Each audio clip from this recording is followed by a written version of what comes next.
A very common issue that people are faced with is trying to keep the dog out of certain areas in the house. Here's Stanley. He's a great Wheaten Terrier. However, he loves nothing more than to get under people's feet in the kitchen, especially when you're trying to make the dinner. Here I'm going to demonstrate to you a very simple way of showing your dog exactly where it is and where it isn't allowed.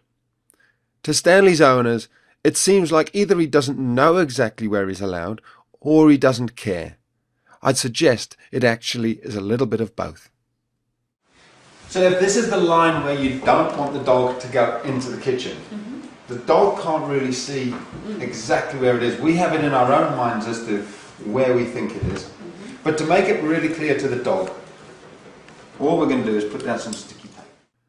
It's crucial that there's a very obvious line for your dog, such as a change in the floor surface from wood to carpet.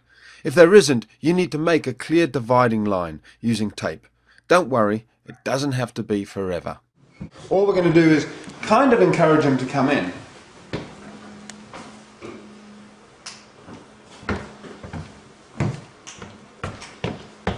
He already knows there's something up. There's a line there. So look at that. We haven't even trained him. That line has just gone down. He knows. Good boy, Stan. Outside, out the kitchen. Good boy. Good boy.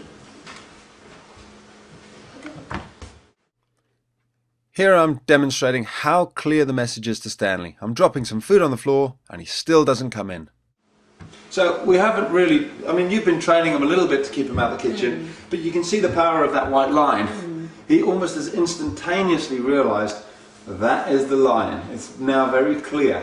I don't know how you'll feel. Out the kitchen, out the kitchen. Good boy, good boy.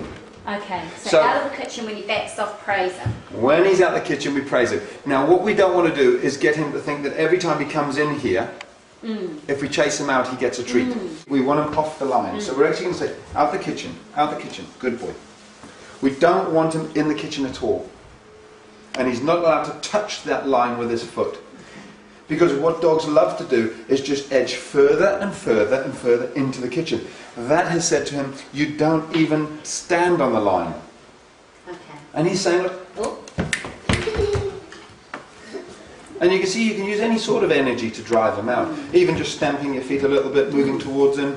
Maybe, shh, out the kitchen, out the kitchen. Are you making sure you don't look at him, or are you looking I'm not looking at him now to invite him in. Right. If you look at him, you invite him. So I'm deliberately ignoring him. And you can see he's good. Now, when he's being like that, that's a very good boy. He's been outside for a good long time, out the kitchen. So good boy, good boy. Very good boy, darling.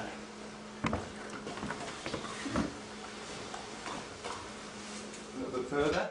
Using this calm, consistent method, it'll take only a little time before your dog, like Stanley, will get the message and understand which side of the line that he's allowed on. As with any training, it'll have maximum effect only if your dog listens to you because you're the pack leader and you've already implemented the 5 golden rules that are shown in the first section of the members site. If you aren't a member yet, then hopefully this will give you a clearer idea of how to communicate to your dog and how willing they are to listen to you when they respect all your decisions.